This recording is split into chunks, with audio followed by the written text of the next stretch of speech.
At 4:32 in the morning on July 19th, 2022, a weather station at Shearburn Model Farm in Oxfordshire recorded a temperature of 26.8 degrees Celsius. This was not the peak of the day. It was the lowest point of the night, an entire 24-hour cycle where the air failed to cool below a level most of the United Kingdom would consider a hot summer afternoon.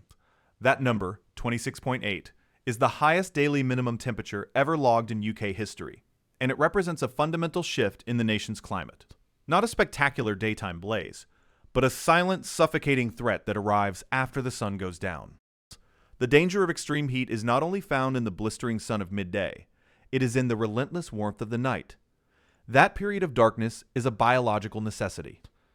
It is the only window the human body has to shed the thermal load accumulated during the day, to lower its core temperature by 1 or 2 degrees, allowing the heart to slow and cellular repair to begin. When the air itself refuses to cool, that window slams shut. The body remains in a state of high alert. The heart is forced to keep pumping hard, desperately trying to push hot blood to the skin in a futile attempt to cool down. Sleep becomes shallow, fragmented, or impossible. For the elderly, for those with heart conditions.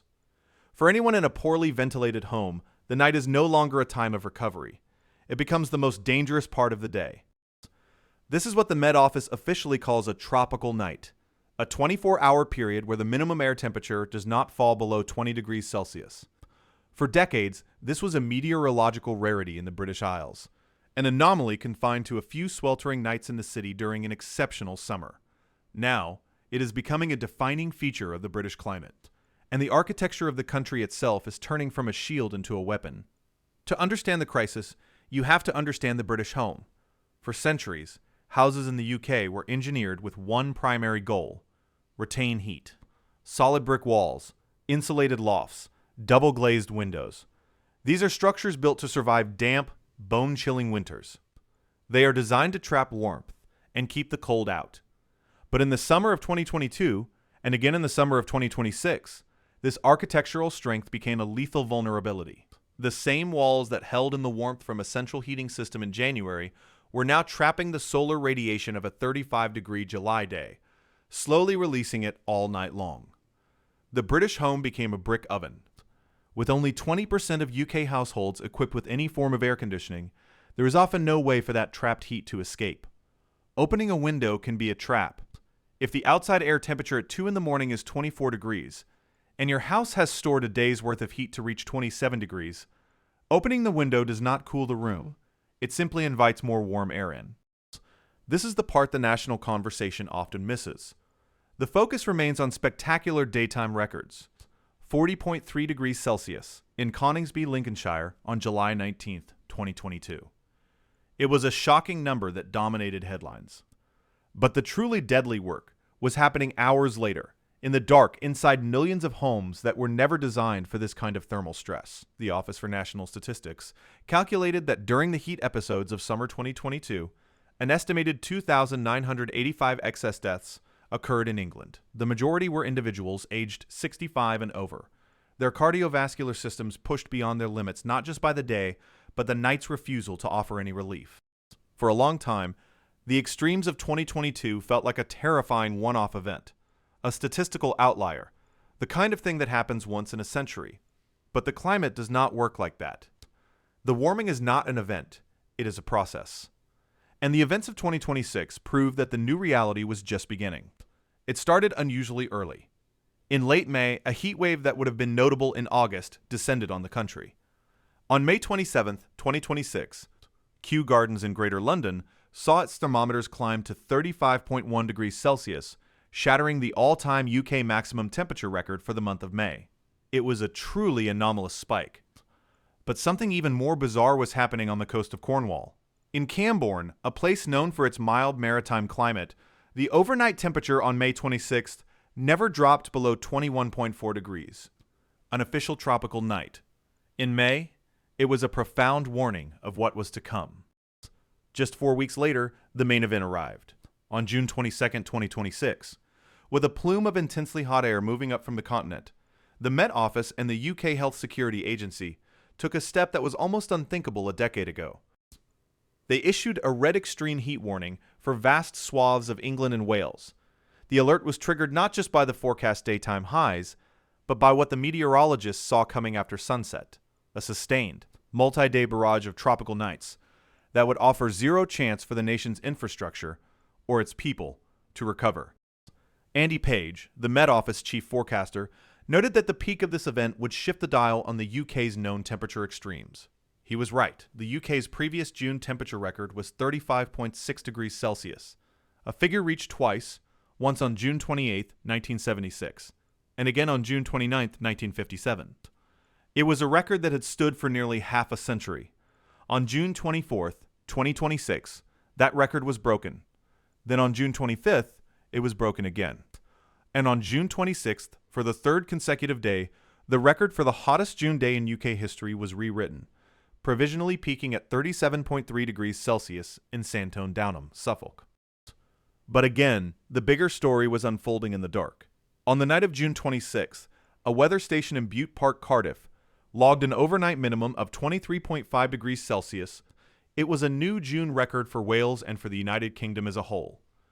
In Northern Ireland, Merlo and County Down set its own new June record, failing to dip below 19.1 degrees.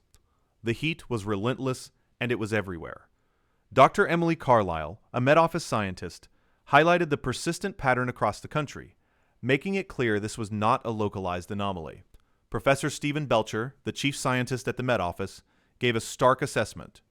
He called observing the June heatwave a sobering demonstration of human-induced climate change, stating that events like this bring home the implications. Now, here is the part nobody is putting on the posters for a UK summer holiday. The human body cools itself with sweat. But sweat is only effective if it can evaporate. When high temperatures combine with high humidity, the air is already so saturated with moisture that evaporation slows or stops completely. You keep sweating, but you get no cooling benefit. During the June 2026 heatwave, forecasters warned that dew points would reach 22 degrees Celsius. That created an atmosphere that felt less like a dry heat and more like a steam room. It's why the record-breaking overnight temperatures mattered so much. They occurred in humid, oppressive air that rendered the body's primary cooling mechanism useless, all while people were trying to sleep. The body was not just being denied its recovery window, it was being actively steamed in a heat-trapping house. The impacts of this new reality are not abstract. They began at the front door of the National Health Service. The very institutions designed to save people from heat stroke are themselves becoming dangerously hot. Between the 201617 and 202324 financial years, NHS England recorded a 53% surge in the number of reported overheating incidents in its hospitals. These are wards and clinics where temperatures become so high that they are unsafe for patients and staff. Dr. Mark Harbour, a kidney specialist and special advisor on healthcare sustainability at the Royal College of Physicians, has been one of the most vocal critics of the situation during the June 2026 crisis. He declared the lack of cooling resilience in the NHS a patient safety crisis and a matter of national urgency. Imagine a cardiac patient on a hospital ward. They are already vulnerable. The ward has no air conditioning because it was built in 1970 when a 25-degree day was a novelty. Outside, the temperature hits 37 degrees. Inside, with machines running and sunlight pouring through large windows, it is even hotter. The day is a struggle, but the night is worse. The temperature outside only drops to 23 degrees. The brickwork of the hospital, having baked all day, now radiates that heat back into the ward all night. The patient's heart, already weak, cannot cope with the strain of trying to cool a body in an environment that never cools. Nurses are exhausted, running on little sleep themselves, their cognitive function impaired by the heat. The risk of medical errors skyrockets. This is not a hypothetical scenario. It is the reality Dr. Harbour warns is already here, he stated. Investing in building upgrades, workforce preparedness, and proper resilience planning is no longer optional. It is essential if the NHS is to continue functioning. The problem ripples outward, touching every part of the country's infrastructure. The same thermal expansion that threatens a patient's blood vessels also threatens the nation's railway lines. Steel tracks baking in the sun can expand and buckle, forcing Network Rail to impose drastic speed restrictions, crippling transportation networks. Tarmac on roads can soften to the consistency of chewing gum. Power grids, already under strain from the few who do have air conditioning, face the risk of catastrophic failure as transformers overheat. Every system that underpins modern British life was designed for a climate that increasingly no longer exists. And this is not just a British problem. The World Health Organization and the World Meteorological Organization have confirmed that Europe is the fastest warming continent on Earth. As the heatwave gripped the UK in late June 2026, it was part of a much larger continent-wide crisis. Tedros Adhanom Ghebreyesus, the Director General of the WHO, was tracking the grim statistics. Since June 21st alone, he reported, over 1,300 deaths had been linked to the extreme heat across Europe. The numbers were a brutal reminder of the human cost of a warming planet. Simon Steele, the UN Climate Change Executive Secretary, delivered an even bleaker forecast during the crisis, warning that these extreme temperatures will keep hammering every economy and population harder each year. The UK, once seen as a temperate haven from the world's climate extremes, is now on the front line. There is a dark statistical footnote to this story, a phenomenon buried in the data from the Office for National Statistics. It is called short-term mortality displacement. After a major heatwave peak, like the one in 2022, statisticians observe a brief period where the number of deaths actually drops below the 5-year average. It is a grim accounting trick of nature. The extreme weather did not create new victims out of thin air. For the most vulnerable, the frailest, it simply brought forward a death that might have occurred some weeks or months later. The heatwave acts as a harvester, accelerating mortality among those already at the edge. It is a chilling confirmation of just how efficiently this silent, overnight heat finds the weakest in the population. The chances of a 40-degree day occurring in the UK are now estimated to be over 20 times more likely than they were in the 1960s. This is not a weather cycle. This is a redrawing of the map. Professor Belcher of the Met Office has acknowledged that what was once considered extreme is rapidly becoming the new baseline. The red extreme heat warnings are no longer a novelty. They are a necessary tool in a new era of public health emergencies.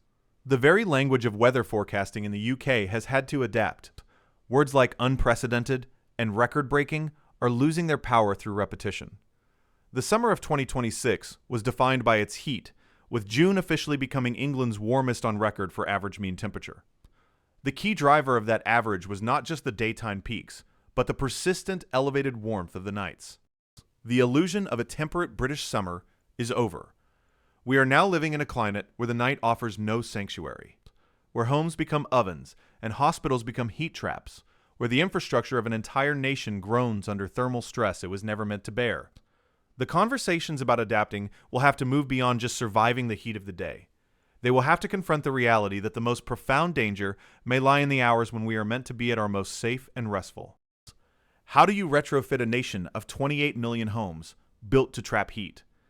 At what point does the cost of upgrading hospitals and railways to withstand this new reality become economically unbearable? And what does it mean to live in a country where the simple act of going to sleep on a summer night has become a matter of life and death? These are no longer distant academic questions. The data from Shearburn Model Farm, from Camborne, from Butte Park, has answered them. The heat is not coming. It is here. The nights are not just getting warmer. They are becoming fundamentally different. And there is one more thing the data doesn't fully capture. It is the insidious, creeping nature of this threat, compared to something more dramatic like a flood or a storm. A storm arrives with a roar, with visible destruction, and then it passes. The recovery is physical, a process of rebuilding.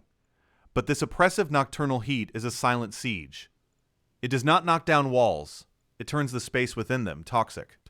It chips away at public health not with a single blow, but with a relentless invisible pressure that accumulates night after night. It drains resilience from individuals, from families, from the healthcare system itself. There is no clear after. There is only the next heat wave, which the science tells us is not only likely, but an impending certainty, probably stronger than the last. The challenge this poses is psychological as much as it is physical. How does a society accustomed to complaining about mild, damp summers adjust its psyche to a threat more commonly associated with the Sahara or the Australian outback, the cultural touchstones of a British summer? The village fete, the picnic in the park, the music festival are all predicated on a climate that allowed for comfortable existence outdoors. Now, those same events require emergency water stations, medical tents prepped for heat stroke, and public health warnings that would have been unimaginable just a generation ago. Consider the ripple effects on the economy and daily life. Agricultural patterns will have to shift. What grows and when it grows will be dictated by these new temperature extremes. Water, already a contentious resource, will become even more precious, leading to more frequent and severe restrictions that impact not just households but industries. Productivity slumps during heat waves, as people are physically and mentally incapable of performing at their peak, a reality that impacts every sector from construction to office work. Even tourism, which might seem to be a beneficiary of better weather, is threatened. Who wants to visit a city where the underground is a sweltering tunnel and the hotel rooms are stiflingly hot at 3 a.m.? The government's own advisory body, the Climate Change Committee, CCC, has repeatedly warned that the UK is alarmingly unprepared for the impacts of climate change, particularly overheating. Their reports paint a picture of a nation lagging dangerously behind on adaptation measures, from building codes that don't mandate cooling to green spaces in cities being eroded by development, exacerbating the urban heat island effect that makes tropical nights so much more severe in places like London, Manchester, and Birmingham. The concrete and tarmac absorb immense heat during the day and then leach it back into the atmosphere all night, keeping the city core several degrees warmer than the surrounding countryside. That temperature difference is the margin between a restless night and a fatal one. So we are left with the undeniable record. A record set not just in Coningsby under the blaze of a Tuesday afternoon sun, but in the pre-dawn stillness of an Oxfordshire farm, 26.8 degrees Celsius. A number that represents a breach in the natural order of things, the loss of the cool, restorative darkness that life in the British Isles has always depended on. It signals the arrival of a new, unsettling era, one where the greatest threat might not be the visible spectacle of the fire, but the invisible, suffocating embrace of a warm night. 3 questions now hang over the United Kingdom every time the summer forecast turns red. How many more historic records must be shattered before adaptation becomes a true national priority? When does infrastructure designed and built for a different, cooler climate begin to fail systemically? And what is the ultimate human cost of living in a country where the night itself is no longer a guarantee of safety? The heat that baked Santon Downham on June 26th is now just a memory in the atmosphere. But the thermal energy it left behind is still here, stored deep within the bricks of London townhouses and the asphalt of motorways. Tonight it is slowly, silently radiating outwards, an invisible pressure wave moving through darkened cities. It is pressing against the windows of hospital wards in the West Midlands and penthouse flats in Salford. And inside those rooms, millions of hearts are beating just a little bit faster, working a little bit harder, fighting a nightly battle against a climate that has fundamentally and perhaps irrevocably changed. The sun is down. The threat is not. The long, hot night has just begun.